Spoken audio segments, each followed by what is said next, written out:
I've set off again, obviously, as you can see. The squalls seem to be behind me, and I hope they stay there. It's not too bad. I'm running with the wind, so I've only got 13 knots apparent,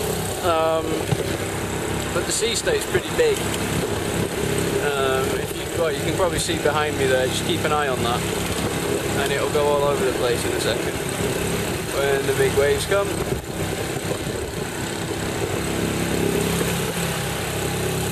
Yeah, anyway.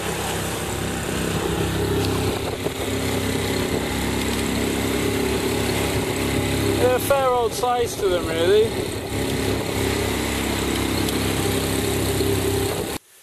It's been a while since my last video, so I should probably fill you in on the progress.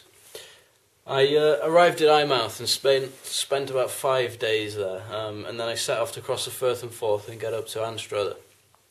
I ended up spending another 4 days in Anstruther, weathered in. There'd been a strong westerly for the last 4 or 5 days, and the day I left, I'd just had enough. I needed to leave. Not that it was a bad place. I just had to make some progress. I left on the best of a bad bunch of days. It wasn't ideal. In fact, it was far from it. But I needed to go, and I thought it's only 5 hours up to Arbroath. I set off, and well, you see the conditions there. When I got into Fife Ness, it got worse, a lot worse. It was the worst sea conditions that I've ever been in.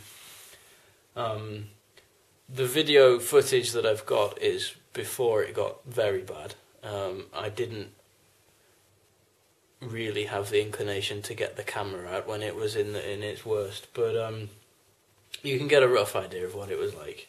And 38 knots of wind in a 21-foot boat. Bit too much for me, I think. So I made the decision to head for St Andrews, which is what I did, but then, well, ran into even more problems there. This isn't ever so pleasant, I must admit. Sod this.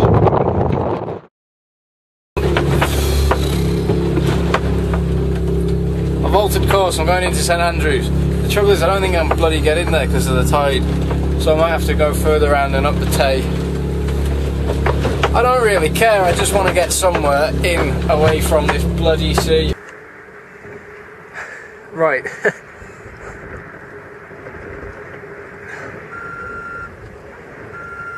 I'm bloody freezing. Look at this. It's bloody calm now. I've got in the shelter of some land. I'm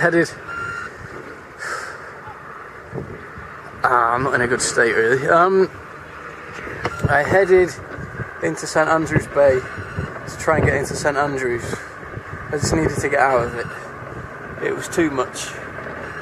Too much. Got up to 38 knots. That's too much for this boat. Definitely too much for its skipper. So I came into St Andrews and I can't get in. I got up to the wall and it got not enough water. And there's still a couple of hours to go to low water, and I'm going to have to wait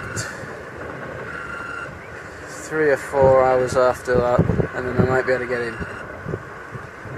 don't know where I'm going to get into. Pilot book's not very helpful on this matter. I'm not happy. Everything on the boat's wet, and I mean everything is wet. The charts got wet because water was coming through the companionway. This bit here, there, coming all through there, just spraying through. All my bedding is absolutely saturated where it's come through the forehatch. Everything is just wet. Everything. Including me. And I've got no towels, dry towels on board. And no clothes, spare clothes, because I've run out of clothes. I need a laundrette. So I was sat in deep water because I couldn't get into St Andrews, and eventually managed to get hold of the assistant harbour master. Now St Andrews is a trust harbour, so there are no full-time staff, they're all volunteers. The guy that I got hold of, Colin, said that I could get in if I went now. There was just enough water.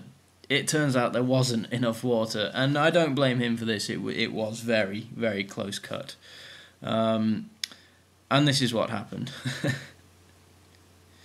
If you read through the blog on Kudu.com, you can follow the full story about what happened here, and I just can't go into it in these short videos. But it was scary. As you can see in the background, there's rocks everywhere, and it was an event to say the least. I eventually got in at 11 o'clock in the pitch blackness, but safe and sound.